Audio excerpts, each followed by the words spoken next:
नमस्कार, यो समाचारमा स्वागत छ। म शशि नेपाल। सुरु गरौं अहिलेसम्मका प्रमुख समाचारबाट।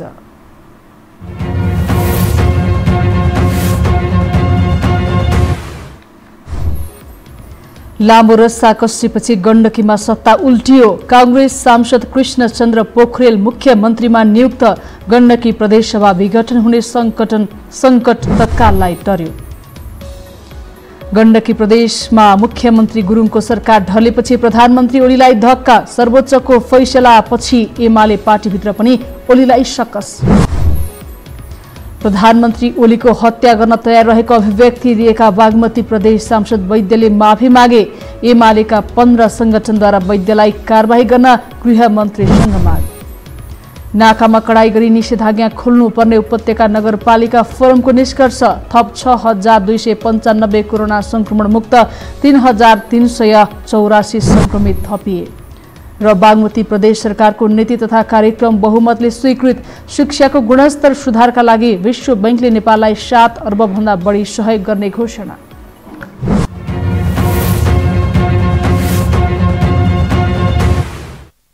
अब समाचार विस्तारमा। गण्डकी प्रदेशको मुख्यमन्त्रीमा नेपाली कांग्रेसका नेता कृष्णचन्द्र नेपाली पोखरेल नियुक्त भएका छन्। 31 सांसदको हस्ताक्षर सहित प्रदेश प्रमुख समक्ष सरकार गठनको माग गरेका पोखरेललाई मुख्यमन्त्रीमा नियुक्त गरिएको हो। तर निवर्तमान मुख्यमन्त्री पृथ्वी सुब्बा गुरुङले पुनः मुख्यमन्त्रीको दावी गरेपछि गण्डकीमा दिनभर हंगामा भएको थियो। एक रिपोर्ट। गण्डकी प्रदेशको मुख्यमन्त्रीमा कृष्णचन्द्र नेपाली पोखरेल नियुक्त भएका छन्। प्रदेश प्रमुख सीता कुमारी पौडेलले संविधानको धारा 168(5) अनुसार पोखरेललाई मुख्यमन्त्री नियुक्त गरेकी हुन्। नियुक्त भए लगत्तै नवनियुक्त मुख्यमन्त्री पोखरेलले अन्य दल तथा सांसदहरूलाई समेटेर अघि बढ्ने प्रतिबद्धता जनाएका छन्। हामी सबै बसेर भोलिका कार्यक्रमहरू नीति तथा कार्यक्रम भए बजेट र भोलि विविध कसरी जाने के गर्ने यी सब कुराहरू शक्ति बाँड्नको विषयमा आन्तरिक सहमति भएको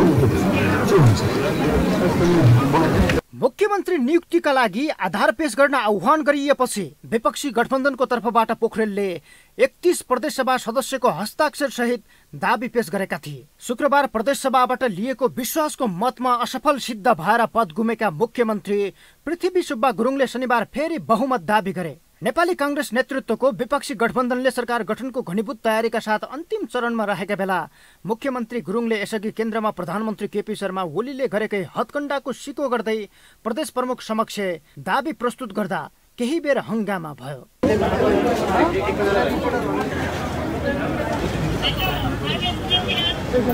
एकतीस सांसदको बहुमत सहित मुख्यमन्त्रीमा दावी गरेका नेपाली कांग्रेसका कृष्णचन्द्र पोखरेलले संविधान अनुसार बहुमत सांसद उपस्थित गराउँदा पनि आफूलाई नियुक्त नगरेको भन्दै प्रदेश प्रमुखले अराजकता मच्चाएको आरोप समेत लगाए। विपक्षी गठबन्धनका सांसदहरू प्रदेश प्रमुखको कार्यालय बाहिर पल्लेटी कसेर धरना दिए। प्रदेश प्रमुखले के भन्नुभयो भन्दाखेरि मैले भोलि 3 बजेसम्म आह्वान गर्नै पर्यो। मैले गुरुङले जसपाको प्रदेश कमिटी र राष्ट्रिय जनमोर्चाले कारबाही गरेका सांसद कृष्ण थापाको पत्र सहित बहुमत दावी गरेपछि प्रदेश प्रमुखले कसैलाई नियुक्त गर्न नसक्ने अवस्था सिर्जना भएको थियो। शनिबार अपराह्नसम्म पक्ष विपक्षको रस्साकसीले धुमलिएको राजनीतिक कोर्समा एकाएक परिवर्तन आयो। तर विपक्षी गठबन्धनका सांसदले शपथ ग्रहण नगरेसम्म विश्वास गर्ने आधार नभएकाले निरन्तर दबाब दिइरहने बताए।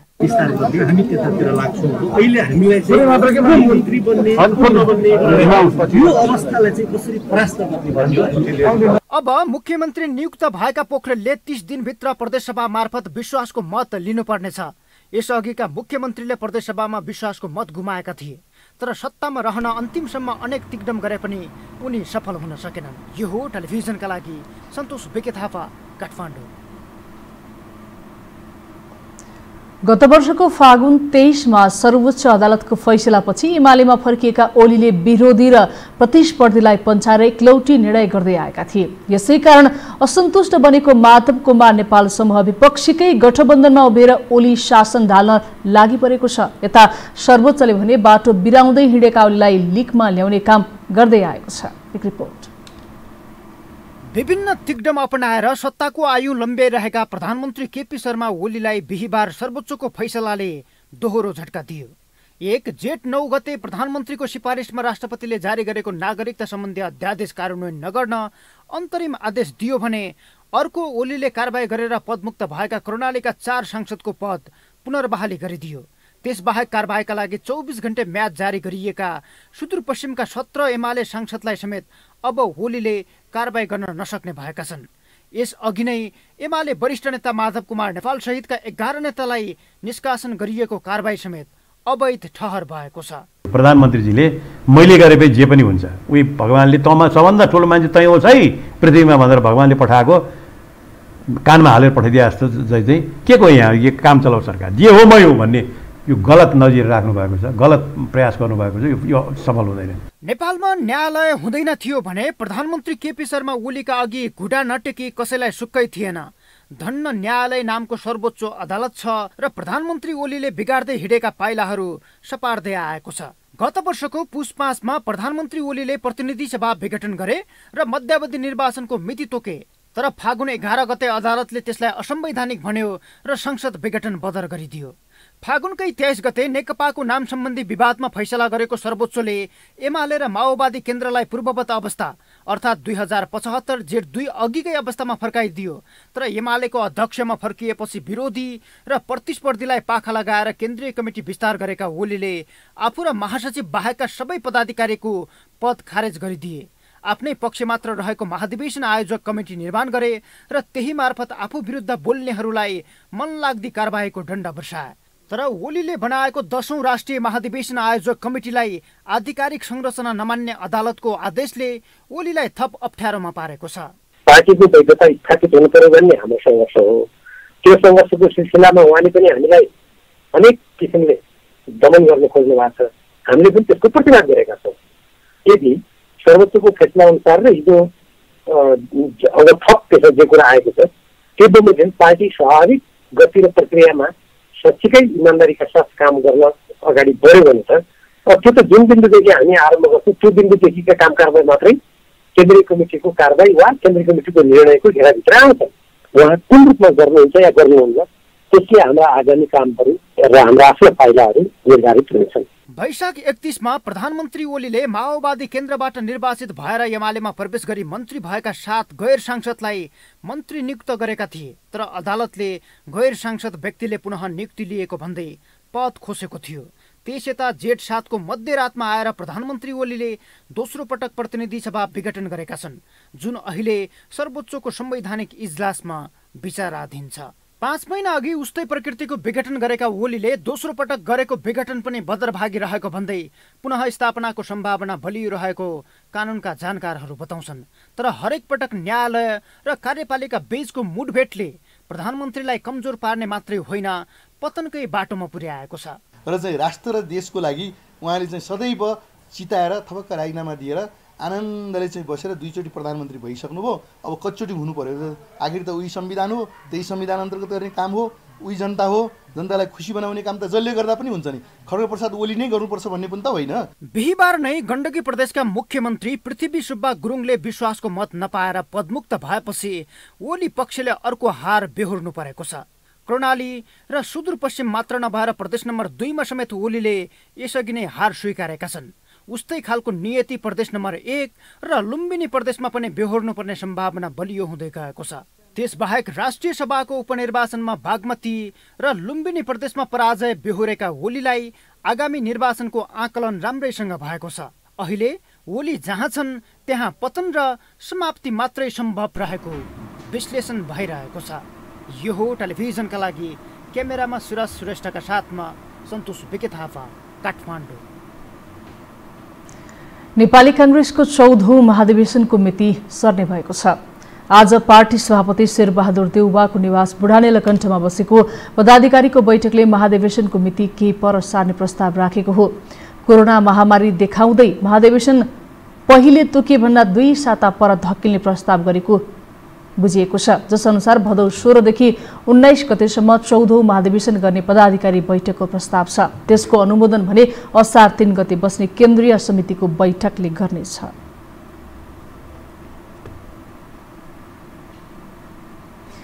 बागमती प्रदेशको प्रदेशसभा बैठकमा नेपाली कांग्रेसका सांसद नरोत्तम वैद्यले प्रधानमन्त्री केपी शर्मा ओलीको हत्या गर्ने आशयको अभिव्यक्ति दिएपछि चौतर्फी आलोचना भएको छ र उनको आत्मालोचनासहित उनले माफी पनि मागेका छन्। भारतका महात्मा गान्धीको हत्यासँग जोडिएको उनको अभिव्यक्ति आखिर के हो त? एक report.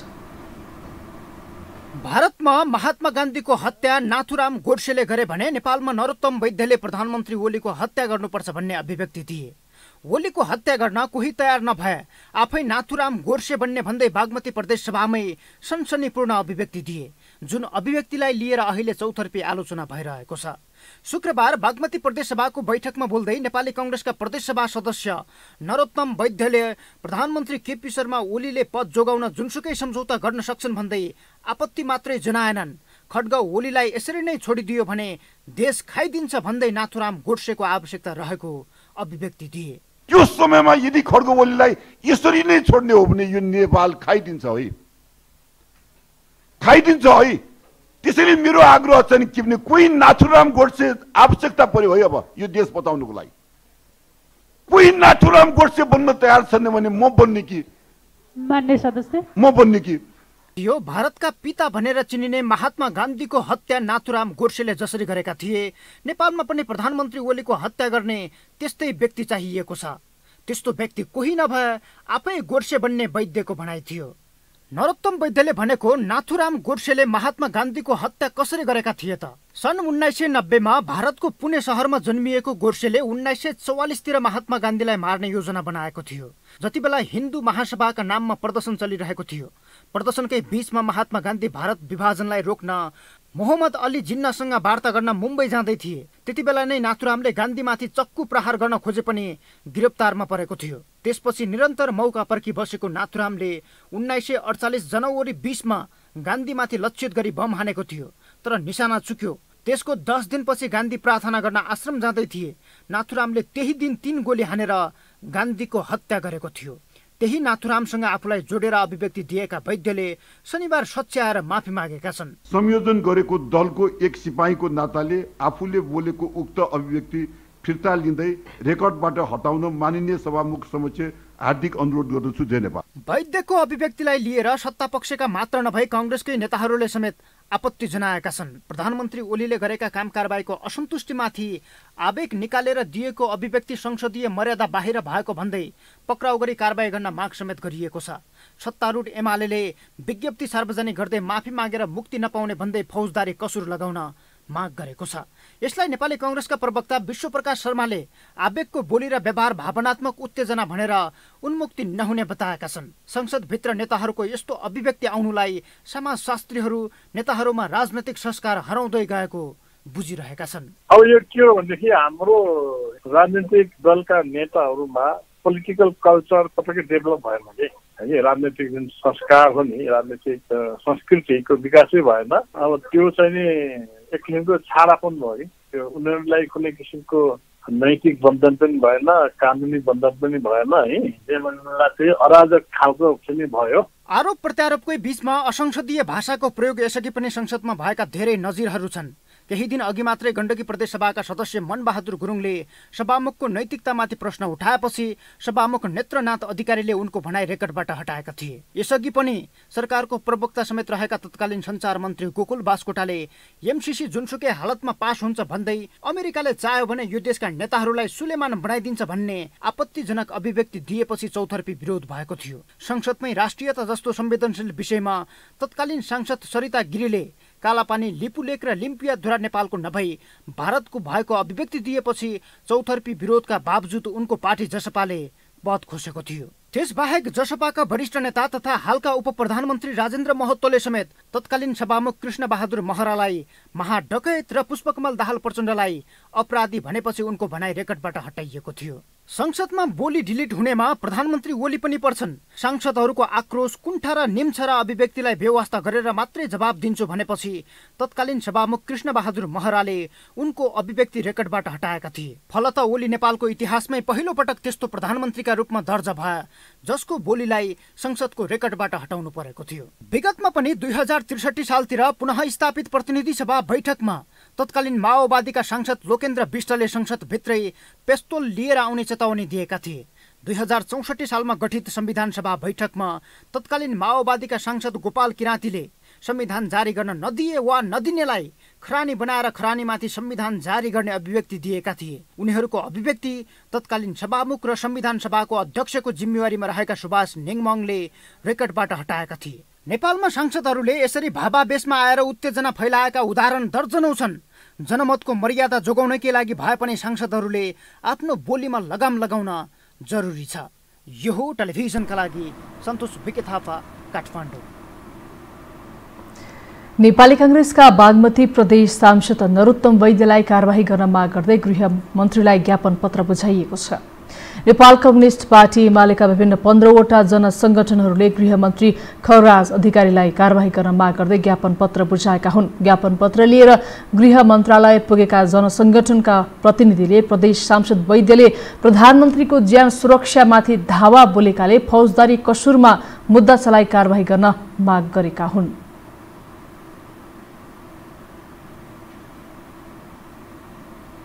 Nepal communist party UML आबद्ध भातृ संगठन, सामुदायिक तथा पेशागत संघ संगठनहरू सम्माननीय प्रधानमन्त्रीज्यूको ज्यानमाथि धावा बोल्ने गरी वैद्यले दिएको घृणित अभिव्यक्ति प्रति मुलुकको फौजदारी कानुन समेत आकर्षित हुने भएकाले उनलाई विलम्ब गिरफ्तार गरी आवश्यक कानुनी कारबाही गर्न नेपाल सरकार समक्ष जोरदार माग गर्दछु। ज्ञापन पत्र बुझ्दै गृहमन्त्री अधिकारीले कानुन कार्यान्वयन गर्दा व्यक्तिको ओहदा नहेरी संविधान र कानुनले दिएको अधिकार प्रयोग गर्ने बताउनु भयो। संविधानको कारणले व्यक्तिको मौलिक हक संरक्षण सबै कुरालाई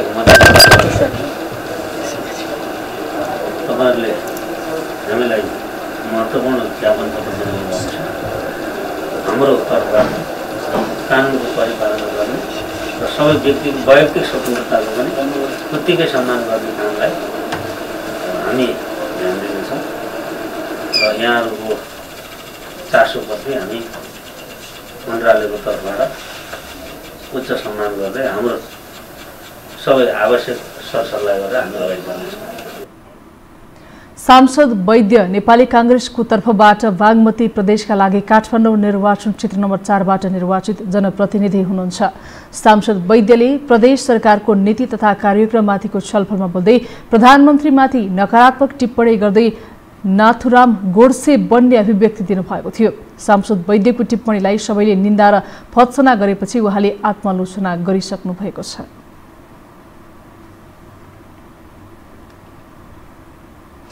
पार्टीभित्र चुलिएको मतभेदकै कारण जनता समाजवादी पार्टी जसपा विभाजनको अन्तिम तयारीमा छ। प्रधानमन्त्री केपी शर्मा ओलीले आफू सुरक्षित हुन एक पक्षलाई प्रयोग गर्दा अर्को पक्ष विपक्षमा उभिएको छ, जसले एक भएर जाने सम्भावना टुट्दै गएको छ। एक रिपोर्ट। विघटित संसदको चौथो ठूलो दल जनता समाजवादी पार्टी जसपाको दुई खुट्टा दुई डुङ्गामा छ। पार्टीका अध्यक्ष महन्त ठाकुर र राजेन्द्र महतो एक डुङ्गा लिएर सरकारमा छन् भने अर्को डुङ्गामा सवार अध्यक्ष उपेन्द्र यादव र बाबुराम भट्टराई त्यही सरकार ढाल्न लागि परेका छन्। प्रधानमन्त्री केपी शर्मा ओली नेतृत्वको 25 सदस्यीय मन्त्रीमण्डलमा 11 जना सहितको जम्बो टोली लिएर सरकारमा सामेल भएको ठाकुर महतो पक्ष सरकारमा र अर्को पक्ष सरकार बाहिर बसेर विपक्षी गठबन्धनका नेता शेरबहादुर देउवालाई प्रधानमन्त्री बनाउन लागि पर्दा उनीहरूको आफ्नै घर भत्किने हेक्का गरेका छैनन्, बरु पार्टी नै फोडेर अघि बढ्ने मनसायमा देखिन्छन्। पार्टीभित्र अल्पमतमा रहेको ठाकुर महतो पक्षले बहुमत जुटाएर पार्टीको वैधानिकता कब्जा गर्न खोजेको छ। आफ्नै आधिकारिक भएको बताउँदै आएको यो पक्षले उपेन्द्र यादव पक्षलाई चित्त नबुझे चोइटिएर जान सक्ने बाटो खुल्ला गरेको छ। यो उपेन्द्र यादव पक्ष भन्ने नै छैन। जसपा पार्टी सरकारमा सहभागी भएको छ, उपेन्द्र यादवजीलाई यो कदम मन नपरेको होला। पार्टीको प्रथम अध्यक्ष आदरणीय महन्त ठाकुर पार्टीको हरेक समितिमा बहुमतमा हुनुहुन्छ। बहुमतले यो निर्णय गर्छौँ, हामी निर्णय गरेर पास गर्छौँ र अल्पमतमा हुनुहुने साथीहरूले यसलाई स्वीकार गर्नुपर्छ। जसले यसलाई स्वीकार गर्न सक्नुहुन्न, राजनीतिमा मान्छेले एउटा स्वतन्त्रता जतिखेर पनि हुन्छ, कुनै पनि दल छोडेर जाने स्वतन्त्रता हुन्छ। त्यसैले यो पार्टीको निर्णय हो। यसले चाहिँ उहाँहरू असन्तुष्ट हुनुहुन्छ अथवा जो साथीहरू असन्तुष्ट उहाँहरू चाहिँ नि अल्पमतमा भएको हुनाले यो निर्णयलाई स्वीकार गर्नुहुन्छ। स्वीकार गर्नु भएन भने पार्टीमा चाहिँ पार्टीबाट उहाँहरू जान सक्छ। पार्टीभित्र मतभेद चुलिएर जाँदा दुवै पक्षले एकले अर्कोलाई निष्कासन र निषेध गर्दै अघि बढेका छन्। यादव पक्षले ठाकुर र महतो सहितका 4 नेतालाई पार्टीबाट निष्कासन गरिसकेको छ भने ओली सरकारमा सामेल भएका थप मन्त्रीलाई पनि केन्द्रीय कार्यकारिणी समितिको बैठक बसेर निष्कासन गर्ने तयारी गरेको छ।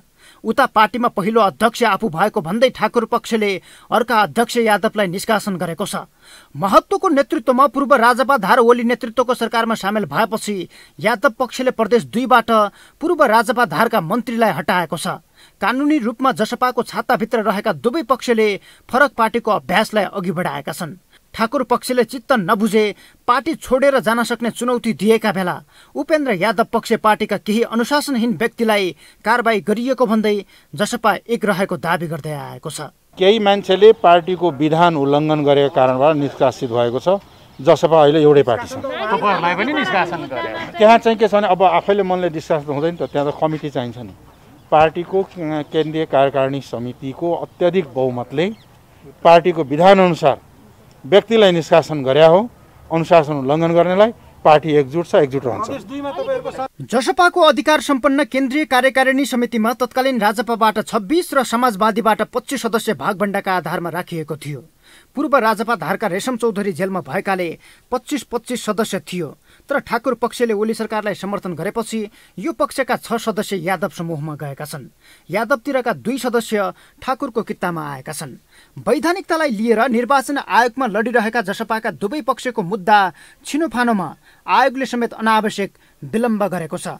यसमा पनि प्रधानमन्त्री ओली नै बढी हाबी भएकाले संसद पुनः स्थापनापछि बहुमत पुर्याउने परियोजनामा लागि परेको अड्कल भइरहेका छन्। तर समग्र घटनाक्रम र नेताहरूको अभिव्यक्तिले रातारात कुनै प्रलय हुने परिस्थिति बाहेक जसपा एक हुने सम्भावना समाप्त भएको देखिन्छ। यो हो टेलिभिजनका लागि क्यामेरामा डिबी मगरका साथमा सन्तोष विके थापा, काठमाडौँ। हामीसँग समाचार बाँकी नै छन्, अहिलेलाई विश्राम।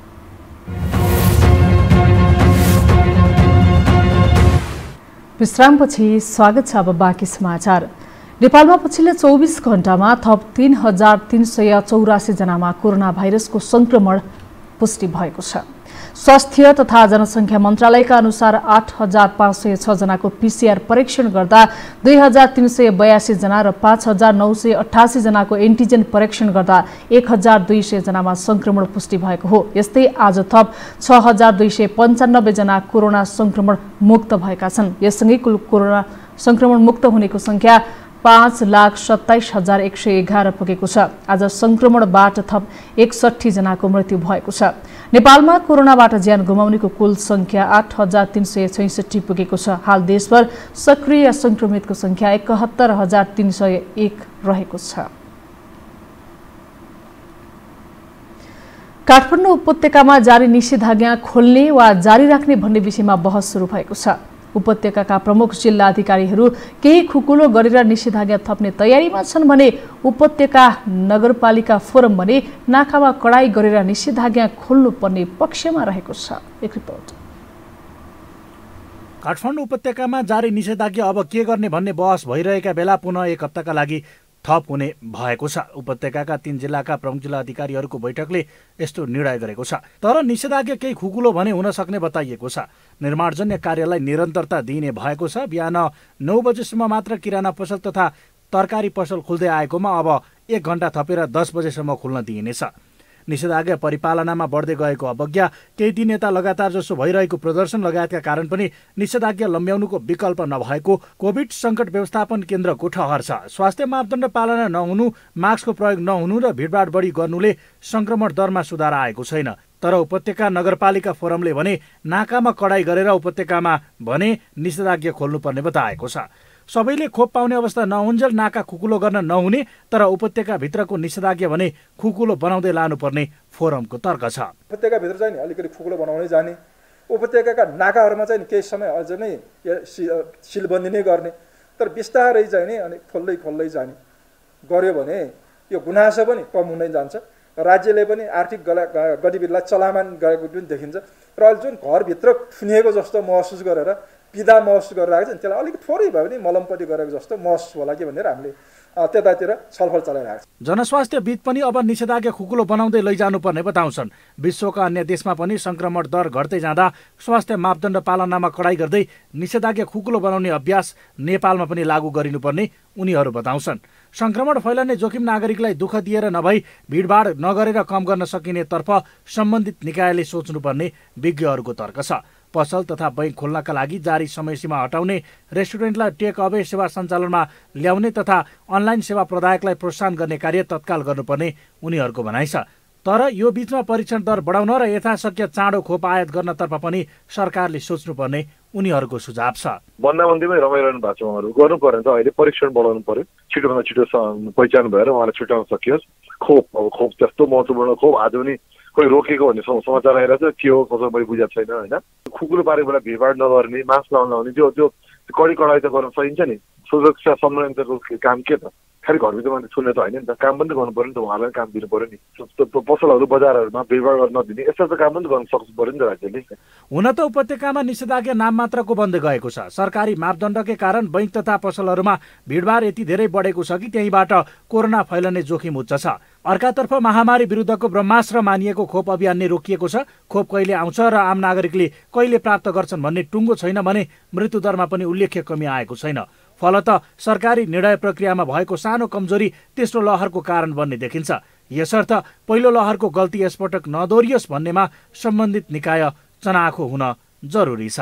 यो हो टेलिभिजनका लागि क्यामेरामा सञ्जय घिमिरेका साथमा कुलचन्द्र विष्ट, काठमाडौँ। मनसुन भित्रिएसँगै काठमाडौँ उपत्यका भित्रका किसानलाई धान रोप्ने चटारो बढेको छ। तर पछिल्लो समय काठमाडौँको धान फल्ने फाँट खुम्चिँदै गएको छ र विकासे धान लगाउँदा स्थानीय धानको जात मासिँदै गएको भन्दै अगुवा किसान चिन्तित हुन थालेका छन्।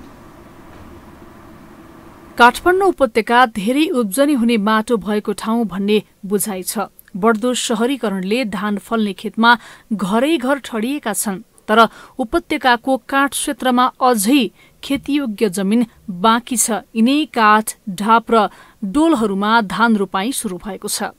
उपत्यकाको अधिकांश क्षेत्रमा ताइचिन र मनसुली खुमल 4 धान लगाउने चलन छ। यसका साथै खुमल 11 र डोल क्षेत्रमा स्थानीय एकले धान लगाउने चलन छ। काठमाडौँमा प्रख्यात रहेको पोखरेली मसिनो र थापचिनी धान हराइसकेको छ। काठमाडौँका धान फल्ने फाँट खुम्चिँदै गएका छन्। यसलाई खुम्च्याउन तरकारी खेतीका टनेल, कुखुरा, बङ्गुर, सुँगुर पालनले पनि सहयोग गरेका छन्। पछिल्लो समय काठमाडौँको धानमा वर्णशंकर बिउले विकृति ल्याएको किसानहरूले बताएका छन्। बढी उत्पादन हुने लोभमा स्थानीय जातलाई छोडेर वर्णशंकर हाइब्रिड विकासे धान लगाउँदा स्थानीय धानको जात मासिएको अगुवा किसान बताउँछन्। केही दशक अगाडिसम्म हामी किसानहरूसँग एक खालको ऐचो पैचो गरेर आरसार गरेर त्यही बिउहरूलाई हामी दशकौंसम्म रोप्थ्यौं र पछि भएपछि केही उन्नत बिउहरू आउन थाले र ती उन्नत बिउहरूको खोजीमा हामी लाग्न थाल्यौं। त्यसले बिस्तार बानी पारेर अहिले पछिल्लो चरणमा त धानको बिउमा हामी बिस्तार परनिर्भर हुँदैछौँ। हामी अहिले हुलमुलमा जिउ जोगनी कुरा र अनिकालमा बिउ जोगनी कुरा, धान जस्तो महत्त्वपूर्ण जुन कुलगा जस्तो उत्पादनमा अहिले पनि 10-11% योगदान दिइरहेको बाली हो, त्यो बाली चाहिँ अब बिस्तार त्यसको बिउ चाहिँ हामी परनिर्भर हुँदै गइसकेका छौँ। स्थानीय जातको धान हराउँदा धान चामलसँग जोडिएको संस्कृति पनि हराएको अगुवा किसानको दुखेसो छ। यसको अर्को असर स्थानीयवासीको पोषण चक्र समेत भत्किएको छ।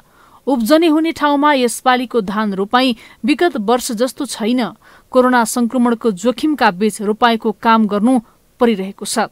संक्रमण हुने डरले खेतमा काम गर्ने खेताला समेत पाउन मुस्किल भएको छ। अहिले त अब खासै सामानहरू पाउनलाई त धेरै गाह्रो नै छ हैन। तैपनि अब सरकारले बिहान बेलुका चाहिँ नि अब कृषि खाद्यान्नहरू अब कृषिदेखि लिएर खाद्यान्न सामानहरू चाहिँ हैन अब थोरै रूपमा भए पनि वितरण गर्ने 1-2 घण्टालाई खोल्ने गरेर ठाउँबाट बिहान गएर भए पनि अब खासै धेरै त छैन हैन। अनि थोरै भयो नि ल्याएर अनि यसो रोपाई सुरु गरेको यसपालि। उहाँहरू पनि बुझेर आउनुहुन्छ त्यहाँको स्थिति कस्तो छ, कोरोना संक्रमितहरू कतिका छन्, त्यस्तै ठाउँमा त जानुहुन्न। नभएको ठाउँमा चाहिँ यहाँतिर चाहिँ यस्तो छैन अहिलेसम्मलाई अब हामी पनि सुरक्षित छौँ भनेर नै आउनुहुन्छ उहाँहरू पनि। खोज्नलाई चाहिँ गाह्रै छ अहिलेको स्थितिमा चाहिँ। यति बेला कोरोना संक्रमण रोकथामका लागि काठमाडौँ उपत्यकामा जेठ 31 गतेसम्म निषेधाज्ञा लम्ब्याइएको छ। निषेधाज्ञाले घरबाट खेतसम्म आउन जान तथा मल विषादी किन्न समेत समस्या परेको किसानहरूको गुनासो छ। एकातिर खेतीयोग्य जमिन कंक्रिटको भवनले ढाकिनु र अर्कातिर आधुनिक कृषि उपज र सुविधातर्फ पनि राज्यले ध्यान नदिनुको चेपुवामा काठमाडौँ उपत्यका परेको छ।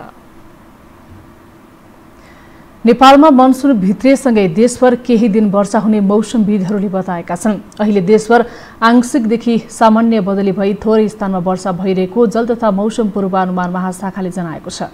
शुक्रबार दिउँसो नेपाल प्रवेश गरेको मनसुन अहिले देशभर फैलिने क्रममा रहेको मौसमविदहरूले बताएका छन्। महाशाखाका अनुसार आज देशभर सामान्यदेखि पूर्ण बदली भएको छ। देशका धेरै स्थानहरूमा मेघगर्जन र चट्याङसहित हल्कादेखि मध्यम वर्षाको सम्भावना रहेको मौसमविदले बताएका छन्। मनसुनजन्य विपदबाट लाखौं मानिस प्रभावित हुने भन्दै सरोकारवालाहरूले सचेत रहन अपील गरेका छन्। गत वर्ष मनसुनजन्य विपदबाट करिब 400 जनाको मृत्यु भएको थियो।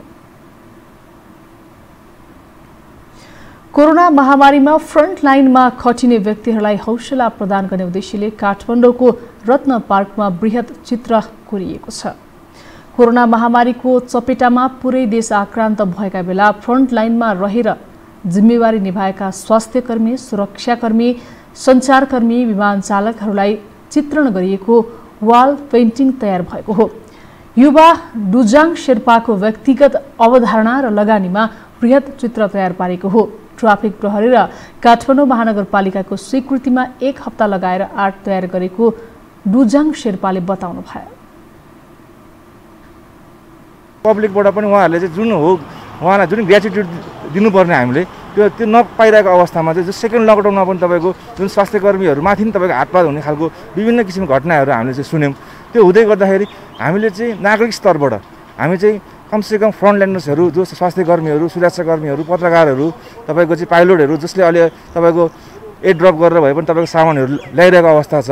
यसै गरी तपाईँको सफाइकर्मीहरू उहाँलाई थोरै भए पनि हामीले ग्रेच्युटी दिउँ। नागरिक स्तरबाट हामी तपाईँको साथमा छौँ, सोलिडारिटी छ भन्ने किसिमले एउटा चाहिँ केही गरौँ भन्दाखेरि चाहिँ मलाई चाहिँ एउटा यो आर्ट गरौँ। किनभने आर्ट गर्दै गर्दाखेरि चाहिँ त्यसले एउटा राम्रो मेसेज दिन्छ र थोरै भए पनि तपाईँको फ्रन्टलाइनर्सहरूलाई थोरै भए पनि तपाईँको मोटिभेट दिन्छ भन्ने एउटा आशा र विश्वासको साथ हामीले सुरु गरेको हौँ कन्सेप्ट ल्याएर। यो पेन्टिङको मेन उद्देश्य नै त्यही हो क्या, हामीले चाहिँ लाइक फ्रन्टलाइनमा काम गरिरहनु भएको, खटिरहनु भएको मान्छेहरूलाई चाहिँ मोटिभेसन होस् भनेर नै यो चाहिँ लाइक यहाँ आएर टाइमहरू दिइरहेको। आफ्नो जीवन जोखिममा राखेर तिनै फ्रन्टलाइनमा खटिनेहरूको सम्मानका लागि राजधानीको सडकमा रहेका भित्ताहरूमा उनीहरूले चित्र कोरेर सम्मान प्रकट गरेका छन्।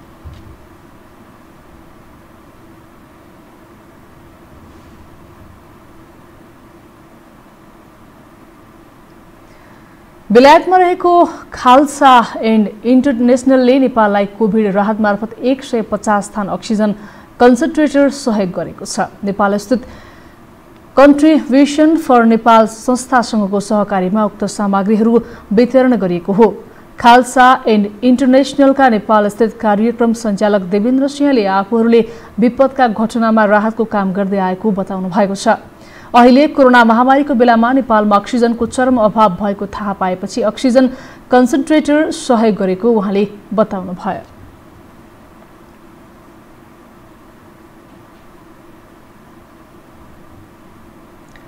अब पालो आर्थिक समाचारको।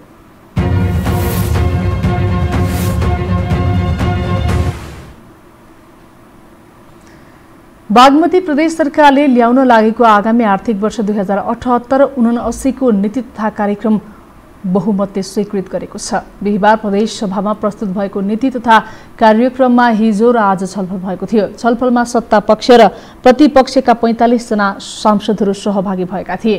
छलफलमा सहभागी सत्ता पक्षका सांसदहरूले प्रदेश सरकारले तयार पारेको आगामी आर्थिक वर्षका लागि तयार पारेका नीति तथा कार्यक्रमको विभिन्न बुँदाहरूमा संशोधनका लागि सुझाव पेश गरेका थिए। नीति तथा कार्यक्रम स्वीकृत भएपछि बैठक आगामी असार 1 गते 3 बजेसम्मका लागि स्थगित भएको छ। विश्व बैंकले नेपालको उच्च शिक्षाको गुणस्तर सुधारका लागि 7 अर्ब भन्दा बढी सहयोग गर्ने घोषणा गरेको छ। बैंकको कार्यकारी निर्देशक बोर्डले उच्च शिक्षाको गुणस्तर सुधार, अनलाइन शिक्षाको स्तर वृद्धि तथा विपन्न एवं कमजोर विद्यार्थीका लागि शैक्षिक संस्थाहरूमा पहुँच विस्तार गर्न 7 अर्ब 20 करोड रकम उपलब्ध गराउने निर्णय गरेको हो। बैंकबाट प्राप्त हुने रकम गुणस्तरीय उच्च शिक्षामा पहुँच सुधार र विद्यार्थीलाई श्रम बजारमा माग भएका सिपहरू प्राप्त गर्न सहयोग पुग्ने विश्वास बोर्डले लिएको छ। हामीसँग अन्तर्राष्ट्रिय र खेल समाचार बाँकी नै छन्। अहिलेलाई विश्राम।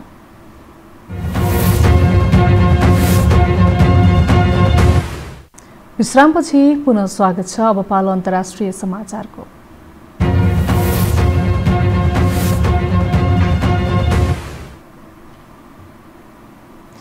अमेरिकी राष्ट्रपति जो बाइडेन र जर्मन चान्सलर एन्जेला मर्केल बीच भेटवार्ता हुने भएको छ। यही जुलाई 15 मा वाशिंगटनमा अमेरिकी राष्ट्रपति बाइडेन र मर्केल बीच भेटवार्ता हुने तय भएको हो। अमेरिकी राष्ट्रपतिको कार्यालय व्हाइट हाउसमा हुने भेटमा समसामयिक राजनीति र साझा चुनौतीका विषयमा छलफल हुने बताइएको छ। उनीहरूबीच जलवायु परिवर्तनले निम्ति आएको खतरा, आर्थिक समृद्धिको विकास र अन्तर्राष्ट्रिय सुरक्षा साथै पारस्परिक प्रजातान्त्रिक मूल्य मान्यता लगायतका विषयमा छलफल हुने विज्ञप्तिमा उल्लेख गरिएको छ। अब पालो खेल समाचारको।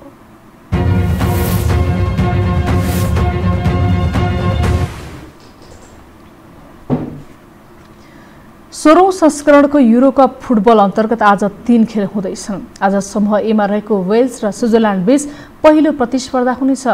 अजरबैजानको बाकुमा हुने वेल्स र स्विजरल्यान्ड बीचको खेल नेपाली समयअनुसार साँझ 6:45 बजेबाट सुरु भएको हो।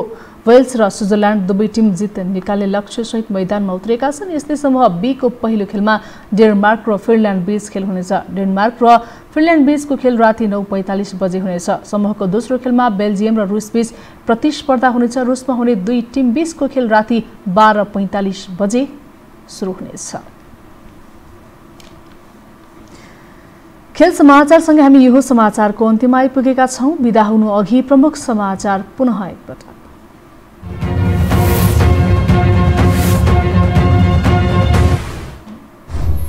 लामो रस्सा कसेपछि गण्डकीमा सत्ता उल्टियो। कांग्रेस सांसद कृष्ण चन्द्र पोखरेल मुख्यमन्त्रीमा नियुक्त। गण्डकी प्रदेशसभा विघटन हुने संकट तत्काललाई टर्यो। गण्डकी प्रदेशमा मुख्यमन्त्री गुरुङको सरकार ढलेपछि प्रधानमन्त्री ओलीलाई धक्का। सर्वोच्चको फैसलापछि एमाले पार्टीभित्र पनि ओलीलाई सकस। प्रधानमन्त्री ओलीको हत्या गर्न तयार रहेको अभिव्यक्ति दिएका बागमती प्रदेश सांसद वैद्यले माफी मागे। एमालेका 15 संगठनद्वारा वैद्यलाई कारबाही गर्न गृहमन्त्रीसँग माग।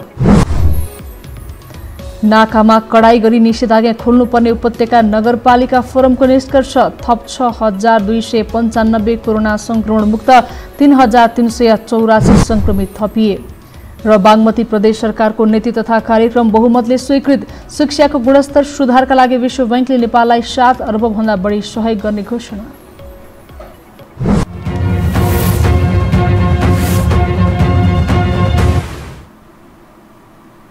हवस् त यो समाचार सकियो। समाचार बुलेटिनका साथै यो टेलिभिजनका सम्पूर्ण कार्यक्रम योहो टेलिभिजन.com, योहो खबर.com, युट्युब र फेसबुकमा पनि पढ्न र हेर्न सक्नुहुनेछ। मोबाइलमा योहो टिभी एप डाउनलोड गरी हामीलाई प्रत्यक्ष हेर्न सक्नुहुनेछ। तथ्यसहितको निष्पक्ष समाचारका लागि हेर्दै रहनुहोला योहो टेलिभिजन। नमस्कार।